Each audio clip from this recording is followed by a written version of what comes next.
I'll just be real quick and I'll be happy to take any of those questions. Obviously, the thing that concerns me is the idea of America is slipping away. It's the most important election in our lifetimes. We can't leave the fate of this country to the establishment in D.C., both Republicans and Democrats. We can't leave it to a narcissist like Donald Trump. This is a once-in-a-lifetime opportunity to embrace our own conservative principles and rescue the idea of America.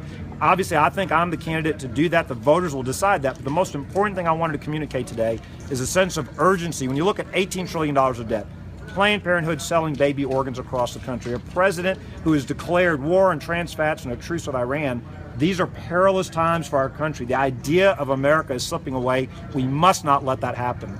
Be happy to take Governor, in your remarks, you said that you think voters like to hear specifics, like to talk about health care. And yet, in most speeches, Donald Trump really says, I'm a winner, I get things done, very few specifics. Do you think as the time goes on, voters will start demanding specifics? Absolutely. Donald Trump's not interested in substance. He has no policy depth. He has no intellectual curiosity into the policies. He's neither liberal nor conservative nor independent. He's not a Democrat. He's not a Republican. He's not an independent. He's only interested in himself. And I think that after the summer of silliness is now finally winding down and wearing out, I think people are going to look beyond him. I think the idea of Donald Trump was entertaining. It was fun. But it's now time to get serious. Absolutely, I think voters will move on. Should he have pushed back against the gentleman the other night and you questioned the president's faith? You know, if you want Donald Trump to answer a question, you're going to have to mention his name. The only question he's interested in involves him. He's a narcissist. He's an egomaniac. He doesn't care about anything but himself. The reality is, if you want Donald Trump's attention, you better put his name in it. That's why I joked up there and said I don't think he's read the Bible, only simply because he's not in the Bible. Do you question the president's faith? Look, I don't think it's, journalists want us to question the sincerity of somebody's faith. What's next? Are we going to set up committees to investigate people's faith? Let's focus on the issues in front of the country. So take him at his word. Take him at his word. Again, I don't think, I know journalists want to play these questions and set up all these kinds of investigative committees.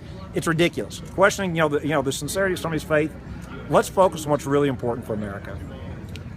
Can somebody of Muslim faith be the president of the United States? Sure, the voters will decide who's the president of the United States. That would be absolutely, the founding fathers made it very clear that we live in a country where the voters get to decide, and the voters, now obviously I'm hoping the voters decide that a man from Louisiana who's Christian is going to be the next president of the United States. The voters will decide who's the next president of the United States. Governor Jindal, what will you do to defend religious liberty?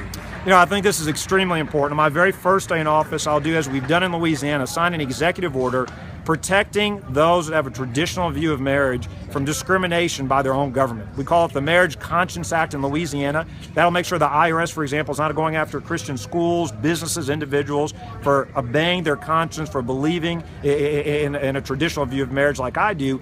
These are rights that should already be embedded in the First Amendment to the Constitution. Unfortunately, now Christians across the country are facing discrimination. We must make sure the IRS isn't going after these Christian schools and businesses. We need to make sure that the federal government's not punishing or sanctioning those that have traditional religious views. We can start with that executive order. I think it goes further. We did a Religious Freedom Restoration Act in Louisiana. Unfortunately, the courts, the federal government has a RFRA as well. Unfortunately, it is not always being consistently used to protect those of the Christian faith. And so I think we could do more to make sure it's been consistently applied.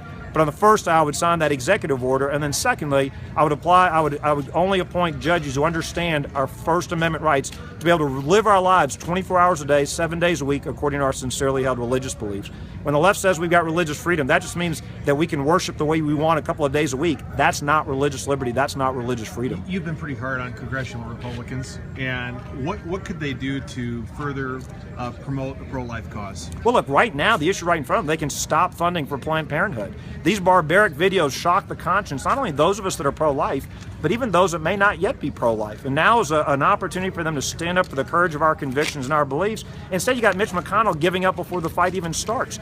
The Constitution gives the Congress the power of the purse strings. They should use it. This is a fight they should be able to win, and that this is a fight they need to fight. So right now, the first thing they can do, defund Planned Parenthood. Secondly, I think they need to investigate Planned Parenthood for the barbaric actions that were shown on those videos. But right now, today, the fight is to defund Planned Parenthood, and they should do that immediately.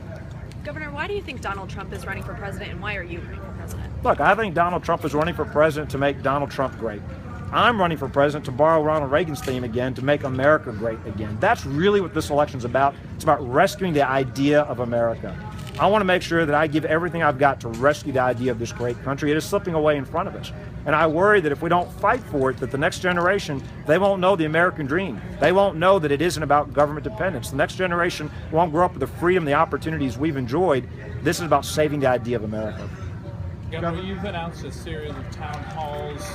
Is Iowa a must-win for you, and what's your strategy over the next 4? We're going to win Iowa. We're spending a lot of time here. We're going to every county, not all 99 counties, doing these long town halls. We stay till every question is answered. Look, there's a saying in Louisiana: you go hunting where the ducks are. These are where the first votes are going to be cast. Iowa is extremely important, so we're going to win Iowa. That'll be the first step to us winning the nomination, winning the presidency. So absolutely, we're going to win Iowa. Governor, what did you learn dealing with the Obama administration during the BP oil spill, the leading from behind? I learned a couple of things. One, absolutely this leading from behind, but also the arrogance of this administration. They always felt like they knew more than everybody else. They were unwilling to listen to the fishermen on the front lines, unwilling to listen to those with practical experience about how to protect the coast. Too often, they wanted to come and dictate to folks what to do instead of listening to folks. And finally, we got so frustrated at times, we just told them they needed to either help us or get out of the way.